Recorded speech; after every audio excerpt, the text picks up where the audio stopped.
یا رسول اللہ مدد. استغفر اللہ بھائی کیا ہو گیا؟ یا رسول اللہ مدد کہہ رہا ہے، تجھے پتا نہیں اللہ تعالیٰ کے علاوہ کسی سے مدد مانگنا شرک ہے؟ او بھائی آرام سے، کیا ہو گیا؟ شرک کی دکان کھولی ہوئی ہے کیا؟ ہر بات کو شرک شرک ہے. تیرے کو شرک کا مطلب بھی پتہ ہے؟ جو اپنی طرف سے چولے مارنے لگ جا گا. او بھائیو، یہ تو کیسی باتیں کر رہا ہے؟ شرک کا مطلب تو یہ ہے کہ اللہ کے سوا کسی اور کو پکارنا. قرآن مجید میں بھی ہے فَلَا تَدْعُوا مَعَ اللَّهِ أَحَدًا، اللہ کے سوا کسی اور کو نہ پکارو. تو یہ یا رسول اللہ مدد کہہ رہا ہے، کیا یہ شرک نہیں ہے؟ او بھائی میری بات سن، جو تو نے آیت بتائی ہے نا میرے کو، وہ بالکل صحیح ہے، برحق ہے کہ یہاں پر حکم ہے نا وہ یہ ہے کہ عبادت کے طور پر کسی کو نہ پکارا جائے. اگر کوئی بندہ ولی یا نبی کو عبادت کے طور پر پکارے تو یہ شرک ہوگا. اللہ کے نیک مقرب جو بندے ہوتے ہیں ان کو اگر وسیلہ بنایا جائے تو یہ تو قرآن سے ثابت ہے. اللہ تعالیٰ قرآن پاک میں ارشاد فرماتا ہے یا ایھا الذین آمنوا اتقوا اللہ وابتغوا الیہ الوسیلہ، یہ ایمان والو اللہ سے ڈرو اور اس کی بارگاہ میں وسیلہ تلاش کرو. یہ آیت ہمیں بتاتی ہے کہ وسیلہ جائز ہے، ناجائز بالکل بھی نہیں. چل ٹھیک ہے، تیری بات مان لیتے ہیں، لیکن یہ بتا کبھی صحابہ کرام نے یا رسول اللہ کہا ہے؟ جی ہاں بالکل، صحیح حدیث میں موجود ہے کہ ایک نابینا صحابی حضور علیہ الصلوۃ والسلام کی بارگاہ میں حاضر ہوئے اور عرض کی یا رسول اللہ صلی اللہ علیہ وسلم آپ اللہ سے دعا کریں کہ اللہ مجھے نظر عطا کرے. آپ نے ان کی فریاد سنی، ان کی بات سنی اور ان کو ایک دعا سکھا دی. یہاں صحابی نے حضور علیہ الصلوۃ والسلام کو وسیلہ بنایا اور آپ صلی اللہ علیہ وسلم نے بھی انکار نہیں کیا. یہ نہیں کہا کہ صحابی تم کیا کر رہے ہو، میرے پاس آ رہے ہو، مجھے وسیلہ بنا رہے ہو، جاؤ اللہ سے مانگو. نہیں، بلکہ آپ نے ان کو دعا سکھا دی، ان کو تعلیم دی. چل بھائی ٹھیک ہے، تو کہہ رہے ہیں کہ حضور کے دور میں صحابہ وسیلہ پیش کیا کرتے تھے، لیکن اب بھی تم وسیلہ پیش کرتے ہو.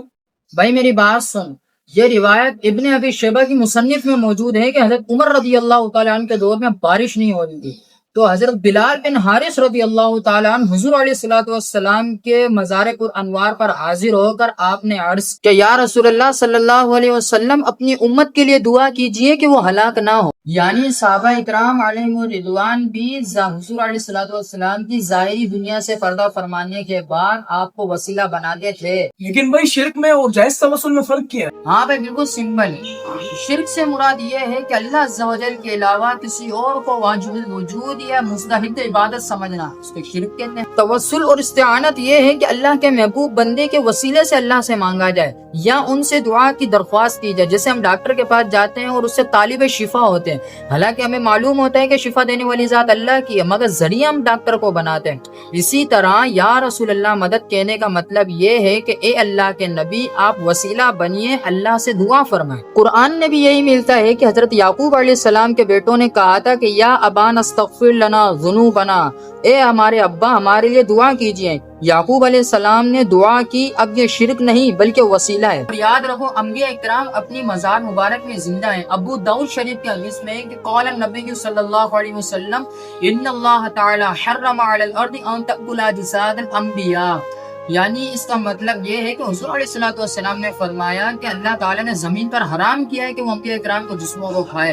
حضور علیہ الصلوۃ والسلام اپنے مزار مبارک میں زندہ ہیں. ہم فقیروں کا غلاموں کا درود پاک سنتے ہیں، اس کا جواب بھی ارشاد فرماتے ہیں. اچھا، تمہارا کہنے کا مطلب یہ ہے کہ اگر ہم کسی کو رب سمجھ کر پکاریں تو یہ شرک ہے، اور اگر کسی کو وسیلہ یا ادب سے پکاریں تو یہ جائز ہے. یہ یعنی ہم پکار سکتے ہیں اس طرح؟